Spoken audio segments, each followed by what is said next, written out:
Hi. Hi. Got my coffee. It's got a lid on it, because I'm planning on going over to the cliff in a little bit. But, I wonder if I can arrange this so that I'm not a big shadow in the shot. Doo-doo-doo-doo-doo. I kind of wanted to talk about pot and pot nurseries, because while it's something I've read up on quite a bit, I realize it's not something everybody knows about. So a sunken pot nursery, because normally what people do is put a second pot in, and then they pull apart when you pull it out. There's also a whole lot of weed chives underneath these that did not fully die before I put these in, so we'll see how that goes. See what I mean? Ugh. Hairtop allium, bad idea. Don't do it. So these are just pots stuck in the ground. And I pulled out one that's newly set in, but some of them I won't pull out because their little feeder hairs are reaching out into the soil. I had pot and pot for a little bit, and what I found from my own situation was that both pots pulled out and you couldn't get them apart. And I don't know if that's just because of how wet my situation is. I don't know why that would be, but even though I'm at the top of a cliff, it's the river, about 220 foot down, maybe 250, because 220 is the rise of the walk to get from the bus stop, and it's already significantly above water level. Even though I'm at the top of the cliff top, there is additionally another really steep hill going up, and I'm the first flat space, so it's a flood ground here. But, yeah, some of these are long-standing set up here, and others are newly set in. This whole row I put in just right before the wintertime. And then I use buckets that have leeks as little mini greenhouses. It's a French word, and I think it said cloche or cloche, I'm not sure which, is what a mini greenhouse is often called. As far as, like, if you run into that word in a gardening book, that's what that is. So the theory behind these is that all of these plants are perennials. For example, that is a non-native mulberry, but it popped up, and I thought, gee, well, maybe it'll work out. But all of these plants will come back next year. Some of them won't even lose their green. Sage stays green all winter. My ground cover over here, which isn't invasive as well, but I kind of like it, question mark, I don't know, is called ground ivy, that mound of greenish brown over there. But the idea is that the soil, you probably know that below ground level, the temperature is usually closer to 50 degrees, kind of in the no matter what range of things. Even if it's well below freezing. If you go into a basement, it's going to be warmer than an unheated house, even if it's an unheated basement. Some houses are starting to take advantage of this by having a passive heating system, which is like you drill down into the ground many, I think, yards, and then put air through that. And so it brings the temperature of the house to a nicer baseline because it's just like circulating air that is closer to 55 degrees. And so in the summertime, that's nice because it starts to bring the house closer to a cooler temperature. And in the wintertime, that's nice because it brings it up. So the only time that it wouldn't do much is a day like today where it's like 48 degrees. Almost 50. So our ambient air temperature today is close to underground temperature. But the idea with sinking the pots in is we're going to insulate the roots of everything. And also, the little water feeder roots go out the bottom and attach into the main soil. And also, it doesn't evaporate as much because it's sunken into the ground. So with all of those things combined, what you have here is less watering and as much winter hardiness as it would have if it were directly planted into the ground. So yeah, these are fully dormant, and it's really nice because they're still just as alive as the ones that are in the ground and are going to pop back green first thing in the spring. I noticed that certain plants put out much too much in the way of roots and will fully root into the ground around them. There's the... oh geez, come on, focus. There's the wilted by frost, re-sprouting green leaves for some reason. It's not supposed to do that. Of hops. Hops isn't supposed to come up till first thing in the spring. That's really weird that it did that. And these 3 hops are set in higher mounds of wood chips above an additional 8 inches of wood chips because I wanted to keep them over the winter, but I haven't yet figured out how to keep them from rooting into the subsoil. Once I have these established, if I can, I think it would be great to be able to do root cuttings to get them started. So maybe if I just lifted them often enough to... because it takes 5 or so years to figure out what gender of hops you have. And I find that annoying. We'll just say I find that annoying. Yeah, my cliffside section's doing well. If you go back a couple videos, or look up my landslide playlist, you'll know that about 150 or so feet that way, the whole hillside's just missing and landed at the end of somebody's driveway at the bottom. I have not gotten a chance to get down, because that's about a mile away to me. I have not gotten a chance to get down and talk to the person down there. I don't know if they'll be there when I get there, so I think maybe some point in the after dark part of this weekend I'll write a letter that I could leave if they're not.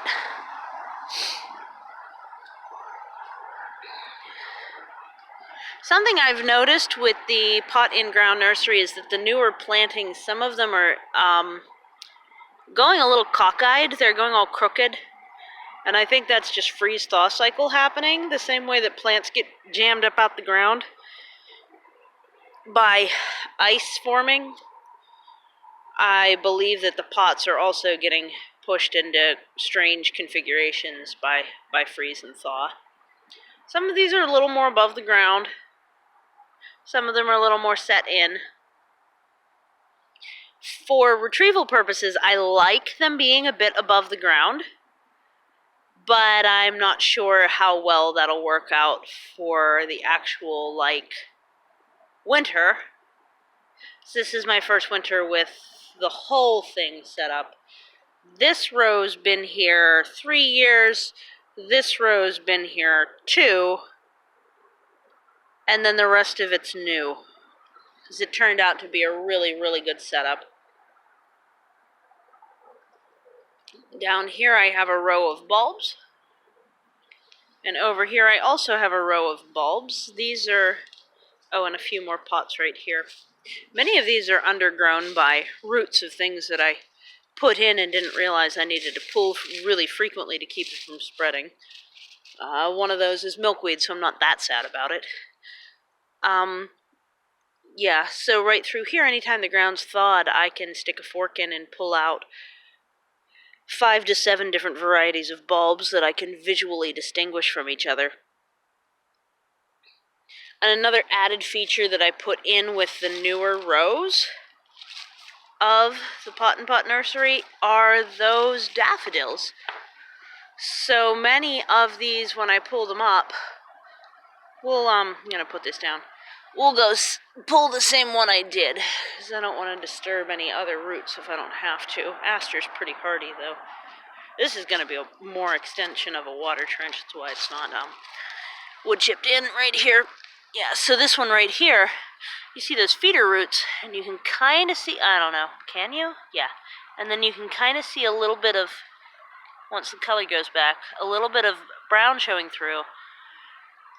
Those are the daffodils that I planted around every pot.